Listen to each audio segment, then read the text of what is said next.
सभी को नमस्कार। आज हम गीता व उपनिषदों में योग के सिद्धांत MA MSc सेकंड सेमेस्टर योग विषय गीता व उपनिषदों में योग के सिद्धांत यूनिट नंबर 3 पर चर्चा करेंगे। इसी के साथ साथ में हम आगे बढ़ते हैं। अनुक्रम के रूप में हमारे सामने मुख्य जो विषय रहेगा उसमें कर्म योग के सिद्धांत, ज्ञान योग के सिद्धांत और भक्ति योग के सिद्धांत इस प्रकार हमारे साथ में रहेंगे। इसी के साथ कर्म योग, ज्ञान योग और भक्ति योग को एक बार सामान्य दृष्टि से हम समझने का प्रयास करेंगे।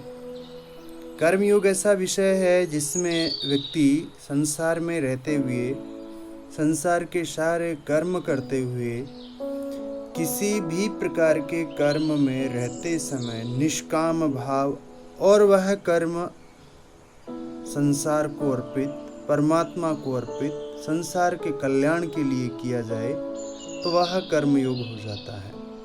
ज्ञान योग से यहाँ जो स्पष्ट हमें जानकारी मिलती है और स्पष्टता होती है उसमें ये समझ में आता है कि ज्ञान योग आपको सत और असत, परिवर्तनशील और अपरिवर्तनशील, नाशवान और अविनाशी, नित्य और अनित्य, सुख दुख, इन सब की जानकारी करवाता है। जो सत्य को पहचान ले, जो नित्य को पहचान ले, जो अविनाशी को पहचान ले, जिसको इनकी परख हो वह ज्ञान योगी होता है। और जिसको परख हो जाए वह संसार में निर्भय हो जाता है। इतना निर्भय हो जाता है कि वह किसी से भय नहीं करता और भयभीत होने भी नहीं देता।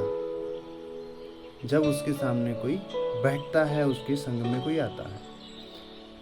अगला क्रम में आता है भक्ति योग। भक्ति योग ऐसा एक विज्ञान है, ऐसी साइंस है, यूनिवर्सल ट्रुथ जिसको हम कहते हैं, सामान्य भाषा में सभी लोग कहते हैं।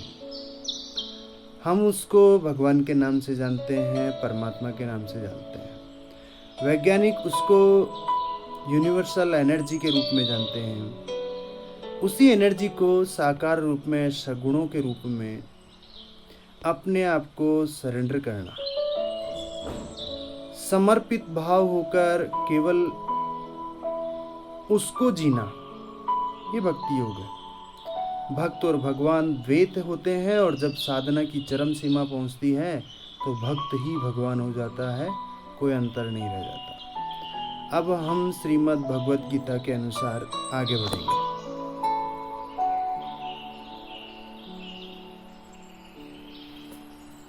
पहला हमारे सामने जो विषय आता है वह कर्मयोग का विषय है। कर्मयोग में जो हम जानकारी गीता के अनुसार लेंगे वो निम्न विषयों पर लेंगे, जो जानकारी सामने आपके सामने स्लाइड पर है।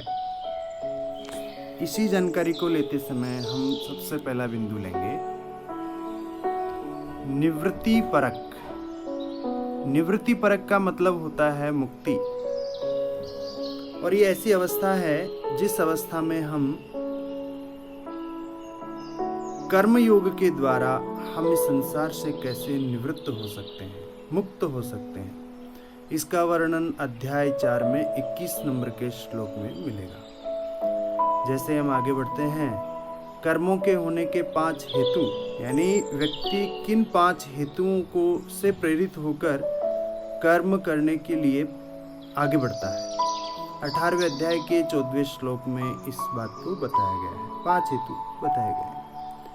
साधन, कर्मयोगी या कर्म करने वाले व्यक्ति के जीवन में किस प्रकार के साधन होते हैं, दूसरे अध्याय के 47 से 48 श्लोक में और 6वें अध्याय के 1 से 4 नंबर के श्लोक में। लक्षण, यानी कर्मयोगी के लक्षण क्या होंगे, तो यहाँ स्थित प्रज्ञ को बताया गया है।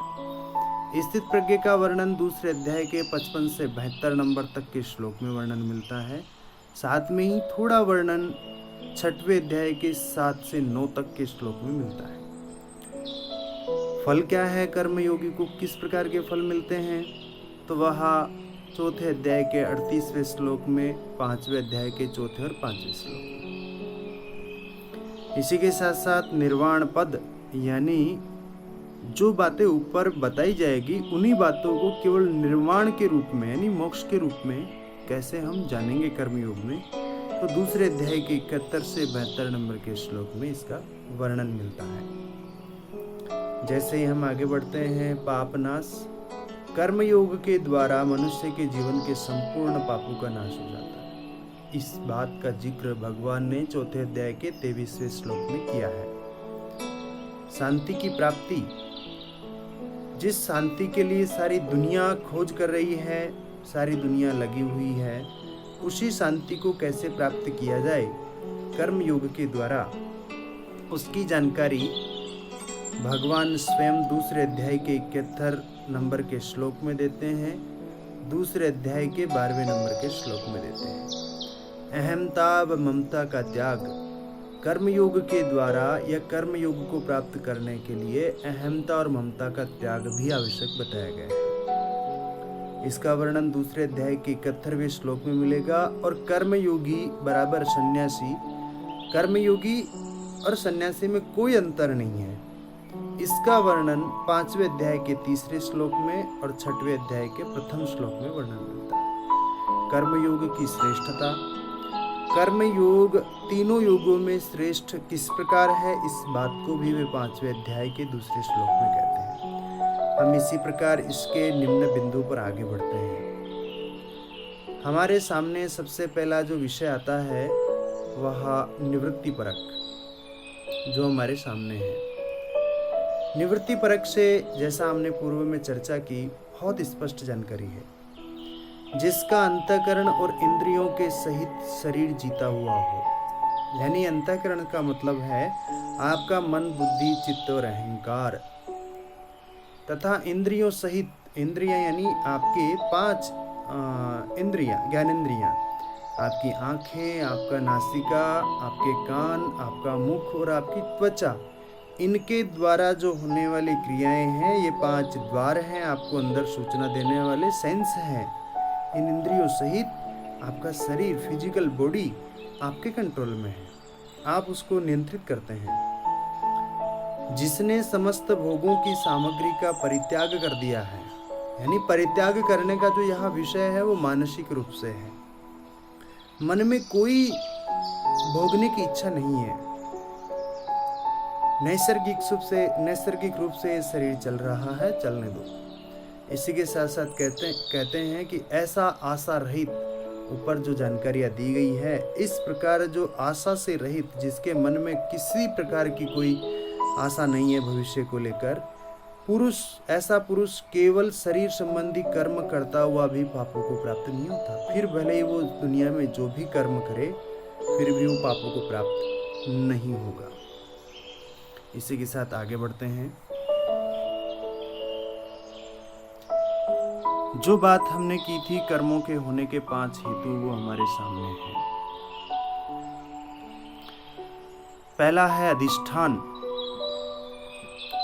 अधिष्ठान से जो हमारे यहाँ अर्थ लगाया गया है, स्वामी राम सुखदास जी ने जिसको डिस्क्राइब करके हमारे सामने रखा, वह इस प्रकार है। जिसके आश्रय में कर्म किए जाएं, यानी किसी के आश्रित होकर आप कोई कर्म करें, जैसे शरीर और जिस देश में यह शरीर और जिस देश में हम उपस्थित हैं या स्थित हैं, वह देश, ये दोनों अधिष्ठान है। आप जहाँ हो वह क्षेत्र, और जिसके माध्यम से आप कर्म कर रहे हो यानी फिजिकल बॉडी, ये दोनों ही आपके लिए अधिष्ठान है। किसी भी कार्य को करने के लिए सबसे पहली आवश्यकता होती है कि कोई धरातल आपके पास होता है, भूमि का टुकड़ा होता है, क्षेत्र होता है, और फिर आपकी फिजिकल बॉडी होती है। 2 चीज़ें आपके लिए सबसे पहले अधिष्ठान के रूप में पहला हेतु बनती है। आगे बढ़ते हैं। जब अधिष्ठान करने वाला कहीं उपस्थित है तो फिर उसके अंदर कर्ता को लेकर बात आती है कि कुछ तो क्रिया अंदर होगी तभी तो उस कार्य को करेगा। फिजिकल बॉडी और क्षेत्र होने से ही कार्य नहीं होगा। उसका दूसरा कारण क्या बनेगा? तो उसका जो कारण बनेगा वो कर्ता बनेगा। कर्ता से यहाँ जो तात्पर्य है वो है अहंकार से मोहित अंतःकरण वाला, अर्थात जिसको चेतन और जड़ का ज्ञान नहीं है। ऐसा अविवेकी पुरुष ही जब प्रकृति से होने वाली क्रियाओं को अपनी मान लेता है तब वह कर्ता बन जाता है। ऐसा कर्ता ही कर्मों की सिद्धि में हेतु बनता है। यानी हमने इस सृष्टि के अंदर होने वाली सारी नैसर्गिक क्रियाओं पर अपना अधिकार जमाना शुरू कर दिया, तभी हम कर्ता की श्रेणी में आ गए। अन्यथा ये सारे कर्म तो प्रकृति स्वयं कर रही है और करवाने वाला ईश्वर है।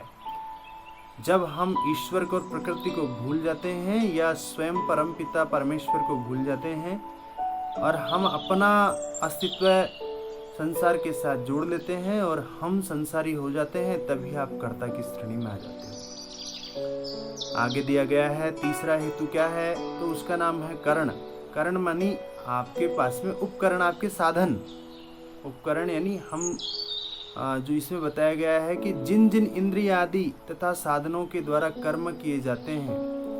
इंद्रिय यानी आपके एकादश इंद्रियां, आपका हाथ, पैर, वायु, उपस्थ, वाक, फिर उसके अलावा 5 ज्ञानेंद्रियां, आपके कर्ण जो शब्द सुनते हैं, आपकी त्वचा जो स्पर्श को आपको ज्ञान कराती है, आपकी चक्षु यानी आंखें जो आपको दिखाती है संसार को, आपकी नासिका जो संसार की गंध को महसूस करती है, और आपका मुख जो स्वाद रस को जानता है। एवं ये जो सारी चीजें हैं इनका नाम करण है। क्योंकि जब आप अधिष्ठान के रूप में शरीर को बना लिया और क्षेत्र को बना लिया, कर्ता के रूप में आपका मैं काम में आ रहा है, तो अब करोगे किससे? तो जो ये हमने इंद्रियों की बात की, ज्ञानेंद्रिय और कर्मेंद्रियों की, ये आपके करण बनेंगे। अब इसके बाद में हमारे पास ये सारी चीजें उपलब्ध होने के साथ में भी एक चीज और आवश्यक होती है, चेष्टा। विदाउट चेष्टा कोई कुछ कर नहीं पाएगा। इंद्रियों से तो आप बैठे बैठे आपके पास है, फिजिकल बॉडी के पास में आप किसी स्थान पर खड़े हैं, आपका शरीर है और आपके अंदर है कि ये मेरा संबंध इनसे है और मेरे पास ये सारे करण हैं। लेकिन उसके बाद में भी आपके अंदर कोई एक भाव उठेगा, उस कारण आप काम करोगे, उसका नाम है चेष्टा। चेष्टा यहाँ जो बात बताई गई है, उपर्युक्त 13 करणों की अलग अलग चेष्टाएं होती हैं। 13 करण यानी पाणी यानी हाथ आदान प्रदान करने का काम करता है, पाद यानी पैर, ये आपको एक स्थान से दूसरे स्थान में ले जाने का काम करवाता है, आना जाने चलना फिरना इसका कार्य करवाता है। फिर है वाक यानी बोलना, उपस्थ यानी मूत्र का त्याग करने वाला स्थान, ये भी आपको सृष्टि के अंदर अपना वंश प्रगति में भी आपको सहयोग करता है और उसके साथ साथ में शरीर के द्रव्य के रूप में जो अवशिष्ट रहते हैं उसको भी बाहर करने का काम करता है। गुदा यानी शरीर के ठोस यानी मल का त्याग करने के लिए काम में आता है। श्रोत्र, श्रोत्र यानी कान, कान का कार्य है वो चेष्टा करता है सुनने की। चक्षु है वो देखने की चेष्टा करेंगे, आंखें हैं संसार को जानने की चेष्टा करेंगे। बिना चेष्टा तो ये कुछ भी संभव नहीं है। इसी के साथ साथ त्वक, त्वक यानी त्वचा, त्वचा चेष्टा करती है हमेशा मुझे अच्छा स्पर्श हो, चाहे सर्दी हो तो मखमल की कंबल में ओढ़ूं, सर्दी गर्मी हो तो मुझे अच्छी हवा का स्पर्श हो। इस प्रकार इसकी भी एक चेष्टा होती है। रसना, आपकी जिह्वा की बात हो रही है। जिह्वा क्या चेष्टा करती है? तो वह चेष्टा करती है मुझे अच्छा स्वाद चाहिए। ग्रहण यानी सूंघना, किसको आप अपना नासा, ग्रहण का मतलब है नासा, नासिका, और यह हमेशा सूंघने के लिए प्रेरित रहती है, लालायित रहती है। मन, आपका मन जो है वो हमेशा चिंतन करता रहता है, वो चेष्टा करता है मैं एक स्थान से दूसरे स्थान जाऊं, मेरा वो भी हो मेरा ये भी हो, मुझे ये प्राप्त हो मुझे वो प्राप्त हो। बुद्धि, बुद्धि भी चेष्टा करती है भैया, मन भैया, और बाकी सारे इंद्रियों को भी कहती है देखो निश्चय कर लो, सोच लो। और अंतिम में अहंकार, वो आपको आभास दिलाता नहीं मैं हूँ, अभिमान जो आपके अंदर उत्पन्न करता है वह अहंकार ही करता है। इस प्रकार सारी चीज़ें, उपरोक्त चीज़ें होते हुए भी आपके पास चेष्टा होना अति आवश्यक है। और अंतिम जो है आपका हेतु जो बनता है किसी भी कर्म को करवाने का, वो दैव। दैव यानी प्रारब्ध। प्रारब्ध का दूसरा अर्थ है भाग्य, और भाग्य का दूसरा नाम है आपका यह जीवन।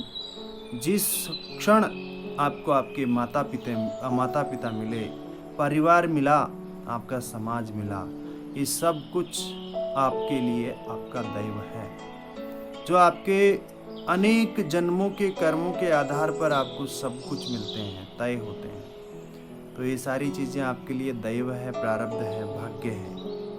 इसमें है पूर्वकृत शुभाशुभ कर्मों के संस्कारों का नाम दैव है। पूर्वकृत यानी आज से पहले कई जन्मों तक की बात इसमें हो सकती है। शुभ और अशुभ, शुभाशुभ से तात्पर्य है शुभ और अशुभ, सही और गलत, इस प्रकार के किए गए कर्म, उनका जो बंडल है, उनके फलों का बंडल है, उसमें जो आपको एक वर्तमान जीवन के अंदर भाग्य के रूप में या जो भी मिलता है विरासत के रूप में, माता पिता, क्षेत्र, इन सब का नाम दैव है। इसी प्रकार हम आगे बढ़ते हैं।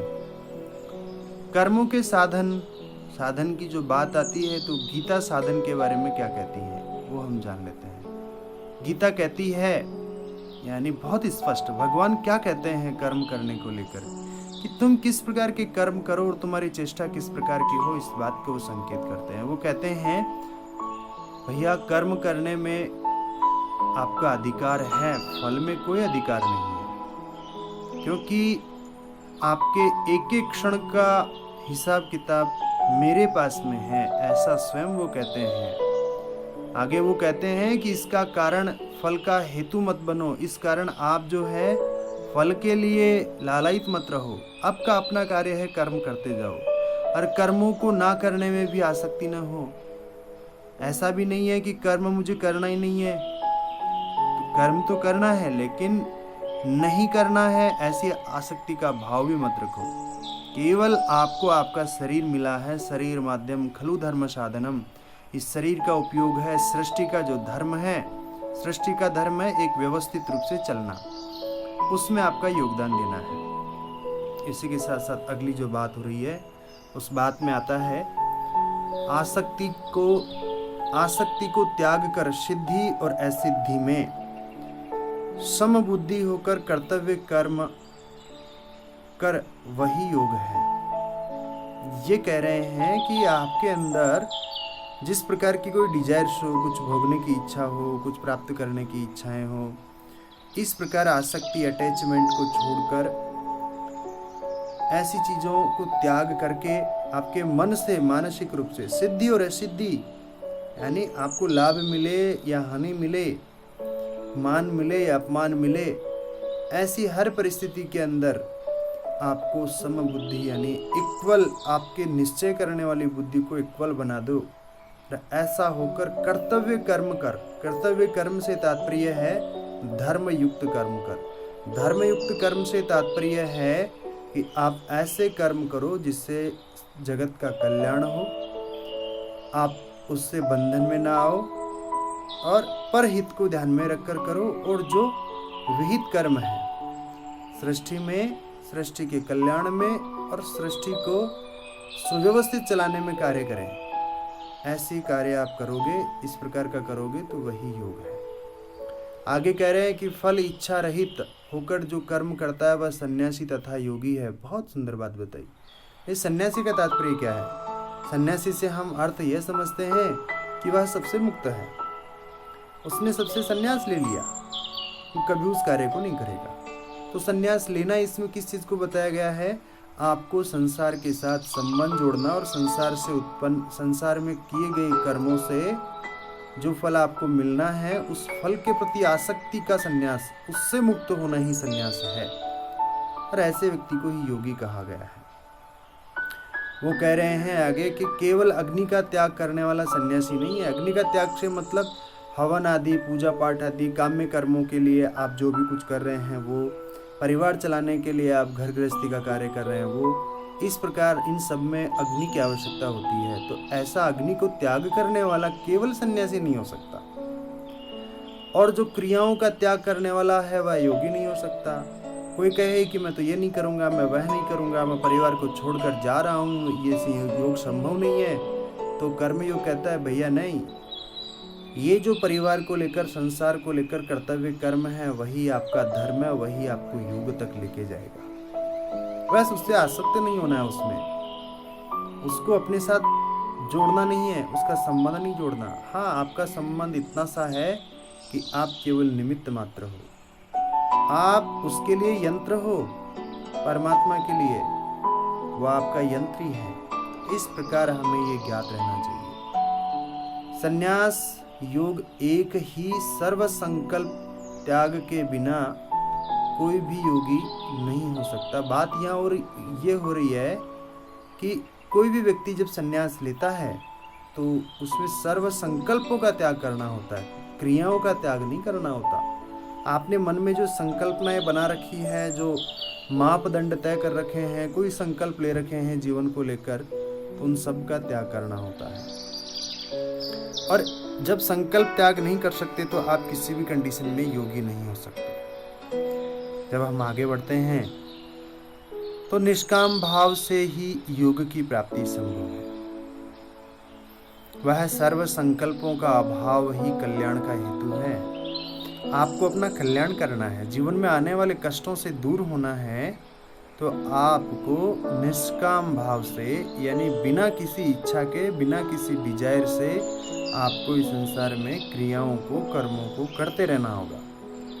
और संकल्पों का त्याग ही आपको कल्याण का मार्ग दिखा सकता है और उस तक पहुंचा सकता है। उसके बाद में जो बात आती है कि जब इंद्रियें भोगों व कर्मों में अनासक्ति हो, आपकी जब इंद्रिय यानी आप आँख अच्छा देखना चाहते हो, कान अच्छा सुनना चाहते हो, आपका मान बढ़ाई सुनना चाहते हो, सम्मान सुनना चाहते हो, स्पर्श, मेरी त्वचा को अच्छा स्पर्शी होना चाहिए, जिह्वा को अच्छा स्वाद चाहिए, नासिका को अच्छी गंध चाहिए, इस प्रकार के भोगों में और कर्मों में, इस प्रकार के कर्मों में अनासक्ति हो, और उस समय सर्व संकल्पों का त्यागी पुरुष ही योगारूढ़ हो जाता है। योग पर वही आरूढ़ होता है, वही योग की यात्रा करता है, हर कोई नहीं करता। इसी प्रकार हम आगे बढ़ते हैं।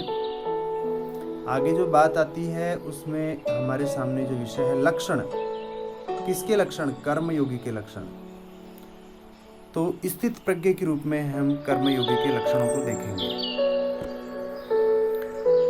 स्थित प्रज्ञ को मैं एक बार सामान्य तरीके से पढ़ देता हूँ, फिर हम इस पर चर्चा करेंगे। संपूर्ण कामनाओं का त्याग व अपनी आत्मा से आत्मा ही में संतुष्ट रहना, सुख दुख में अविचलित रहना, स्नेह रहित होकर न शुभ पर प्रसन्न होना, न ही अशुभ पर द्वेष करना, तथा राग भय व क्रोध से मुक्त रहना। जैसे कछुआ अपने संकट काल में अपने संपूर्ण अंगों को भीतर समेट लेता है, उसी प्रकार स्थित प्रज्ञ मुनि भी विषयों के आक्रमण के समय सभी इंद्रियों को अंतर्मुखी कर लेता है। स्थित प्रज्ञ पुरुष की आसक्ति भी परमात्मा का साक्षात करने पर निवृत्त हो जाती है। जो भगवान के ध्यान में बैठे तथा जिस पुरुष की इंद्रियां स्वयं के वश में हो, वही स्थित प्रज्ञ है। संपूर्ण प्राणियों के लिए जो रात्रि के समान है, उससे नित्य ज्ञान स्वरूप परमानंद की प्राप्ति में स्थित प्रज्ञ योगी जागता है। और जिस नाशवान सांसारिक सुख की प्राप्ति में सब प्राणी जागते हैं, परमात्मा के तत्व को जानने वाले मुनि के लिए वह रात्रि के समान है। जैसे नदियां समुद्र में समा जाती है, उसी प्रकार सब भोग स्थित प्रज्ञ मुनि में बिना विकार उत्पन्न किए समा जाते हैं। वह सब कामनाओं का त्याग कर ममता रहित, अहंकार रहित और स्पृहा रहित होता है, वह शांति को प्राप्त होता है। एक सामान्य भाषा में हम स्थित प्रज्ञ मुनि को लेकर चर्चा कर लेते हैं। पहली बात जब आती है तो स्थित प्रज्ञ मुनि को जो संज्ञा दी गई है वो स्वयं में ही संतुष्ट रहता है, अपनी आत्मा ही में संतुष्ट रहता है और स्वयं में जीता है।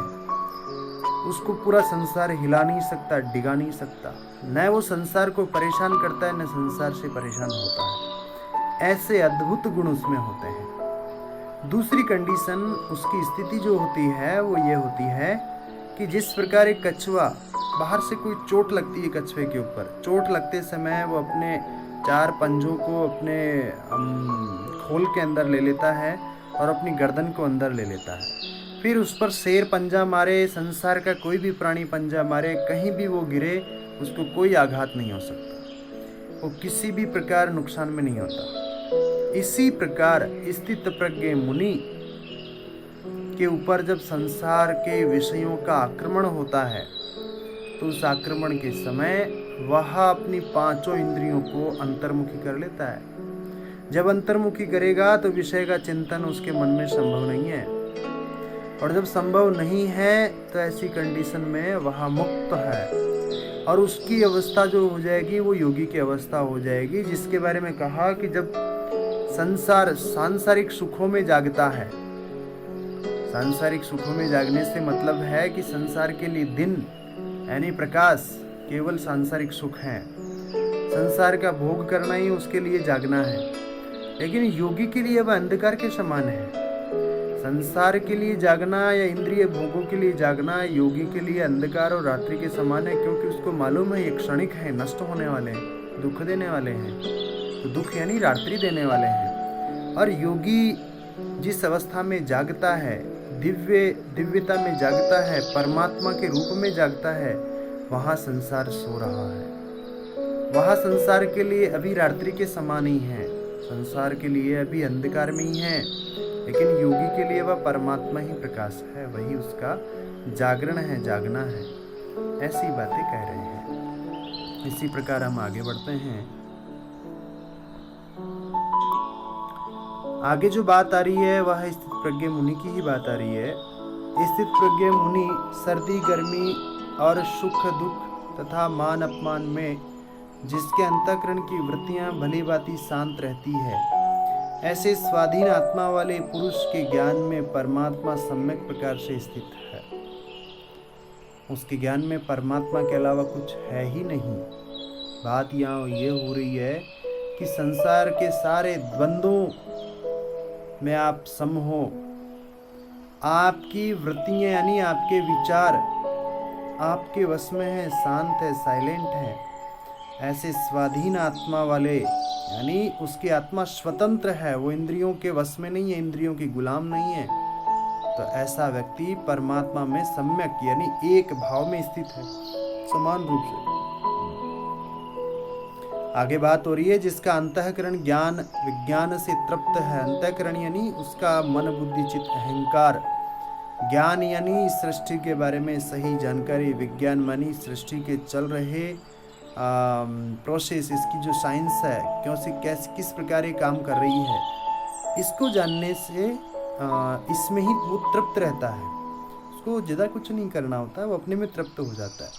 जिसकी स्थिति विकार रहित है, जिसकी इंद्रियां भली भांति जीती हुई है और जिसके लिए मिट्टी पत्थर और स्वर्ण समान है, वह योगी भगवत प्राप्त है। सुहृद सबका हित चाहने वाला मित्र, सबका सहयोग करने वाला और अपना बहुत जिसको हम अपना मानते हैं ऐसा, वैरी जो दुश्मन, शत्रु, उदासीन जो न मित्र न दुश्मन, मध्यस्थ जो दोनों के बीच में हो, द्वेष्य जो द्वेष करने वाला हो सबसे, और बंधुगणों में, धर्मात्माओं में और पापियों में भी समान भाव रखने वाला अत्यंत श्रेष्ठ है। भगवान ने कहा कि इस प्रकार के सब लोगों में भी वह समान भाव रखता हो तो वह सबसे श्रेष्ठ है। फिर कर्मयोग के फल, बहुत महत्वपूर्ण चर्चा है।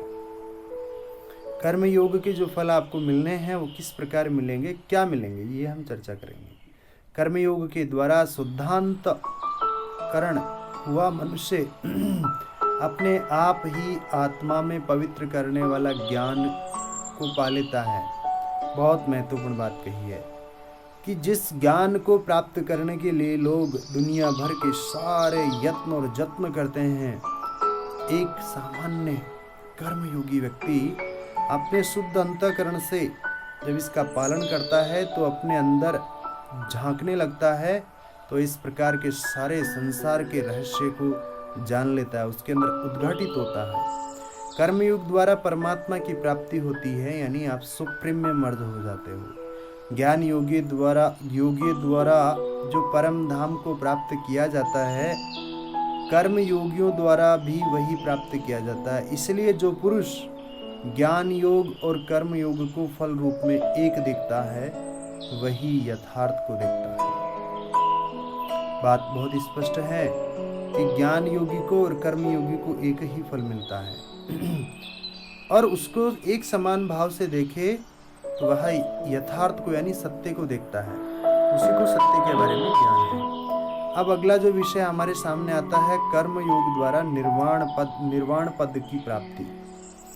जो कामनाओं को त्याग कर ममता रहित, अहंकार रहित, स्पृहा रहित होता है, वह शांति को प्राप्त होता है, जिसमें ये सब मेरा है, मैं ऐसा हूँ वैसा हूँ और मुझे ये करना है वो करना है, ये सारे भावों को त्याग कर जो व्यक्ति मुक्त रहता है, चेष्टाओं इस प्रकार की चेष्टाओं से मुक्त रहता है, वह व्यक्ति शांति को प्राप्त होता है। कर्मयोग द्वारा योगी ब्राह्मी स्थिति यानी ईश्वर की स्थिति में होकर ब्रह्मानंद यानी उसके परम आनंद को प्राप्त कर लेता है। कर्मयोग द्वारा संपूर्ण पापों का नाश किस प्रकार, जिसकी आसक्ति सर्वथा मिट गई है, जो मुक्त हो गया है। आसक्ति यानी जिसका अटैचमेंट संसार के साथ वह मिट गया हो, रहा ही नहीं अंदर, जो मुक्त हो गया हो, जिसकी बुद्धि स्वरूप में ज्ञान में स्थित है, जिसकी बुद्धि का स्वरूप ज्ञान में यानी यूनिवर्सल ट्रुथ वैश्विक सत्य में स्थित है। ऐसे केवल यज्ञ के लिए कर्म करने वाले मनुष्य के संपूर्ण कर्म विलीन हो जाते हैं। यज्ञ के लिए कर्म करने का तात्पर्य यहाँ बताया गया है कि वह व्यक्ति संसार के कल्याण के लिए ही कर्म करता है, और जो कर्म करता है यज्ञ मानी उसको आहूत कर देता है। कर्मयोगी और सन्यासी एक ही है, इस बात की पुष्टि भी भगवत गीता करती है। जो पुरुष न किसी से द्वेष करता है और न ही किसी की आकांक्षा रखता है, न तो राग है न द्वेष है, वह कर्मयोगी सदा सन्यासी ही समझने योग्य है, क्योंकि राग द्वेषादि द्वंद्वों से रहित पुरुष सुख पूर्वक संसार बंधन से मुक्त हो जाता है। आपकी किसी से दुश्मनी भी है या मित्रता है तो वह आपको संसार बंधन में डालेगी ही। इसी प्रकार आगे बढ़ते हैं। कर्मयोग की श्रेष्ठता, किस प्रकार कर्मयोग श्रेष्ठ है, उसके लिए भगवान स्वयं कह रहे हैं कि कर्म संन्यास यानी कर्मों से मुक्ति ले लेना, कर्मों से यानी क्रियाओं से भाग जाना, और कर्मयोग दोनों ही परम कल्याण करने वाले हैं। दोनों ऐसा कुछ भी नहीं है कि कल्याण नहीं करेंगे। संन्यास अगर आपने ले लिया है संसार से तो वह भी आपका कल्याण करेगा, लेकिन भगवान कह रहे हैं कि उन दोनों में भी कर्म संन्यास से कर्म योग साधन या साधना में सुगम होने से श्रेष्ठ है। कर्म योग जो है वो सुगम है, आप कर्म भी कर रहे हो, निरंतर रत भी हो, और वो होने से भी आप श्रेष्ठता की ओर जा रहे हो। एक नज़र हम कर्म योग की साधना यात्रा पर डाल लेते हैं। कर्म योगी की साधना यात्रा किस प्रकार की रहती है, तो एक आपके सामने चौकोर बॉक्स बना हुआ है, उसमें सबसे नीचे हम चलेंगे। नीचे ही नीचे प्रथम में आता है तम मानी तमस। कोई भी व्यक्ति जब कर्म करता है, तमस यानी शरीर की जड़ता से उठ खड़ा होता है। शरीर के अंदर आले से मूढ़ता, लड़ाई झगड़े, निंदा और तंद्रा के भाव हों, उनसे जागता है। जब योग की अवस्था के लिए तैयार होता है, जब जागने लगता है तो उसके राजसिक भाव उसमें आते हैं। रज यानी राजसिक भाव का मतलब मैं और मेरा, मैंने सारा कर्म तो किया लेकिन मुझे मान सम्मान मिलना चाहिए। इससे भी वह ऊपर उठता है। फिर ऊपर उठते समय उसकी यात्रा में सत्व आता है। ज्ञान और सुख की चाह है, उसमें ज्ञान की चाह भी रहती है और सुख की चाह भी रहती है। वो इन दोनों से भी मुक्त होने लगता है। आगे वो कह रहे हैं कि गुणातीत, जब उसकी यात्रा गुणातीत तक पहुंचती है, गुणातीत माने तीनों गुणों से अतीत। आपके शरीर में तीनों गुण है, क्योंकि प्रकृति का एक अंश आपके शरीर में है ईश्वर के साथ साथ, तभी आपकी फिजिकल बॉडी आपके स्वरूप में है। तो ये तीनों गुण तो आप में स्वाभाविक रूप से रहेंगे। जब तीनों गुण स्वाभाविक रूप से आपके अंदर रहेंगे ही रहेंगे, तो उस अवस्था में आप इनसे अप्रभावित रहें, और ऐसा अप्रभावित रहने वाला पुरुष ही गुणातीत कहलाता है। और ऐसी अवस्था को ही मोक्ष कहते हैं। ऐसा कर्मयोग हमें बताता है। हम अगले वीडियो के अंदर कर्मयोग के बाद में जो अगला विषय हमारा आएगा ज्ञान योग, उसको जानेंगे। अभी के लिए नमस्कार, हरिओम।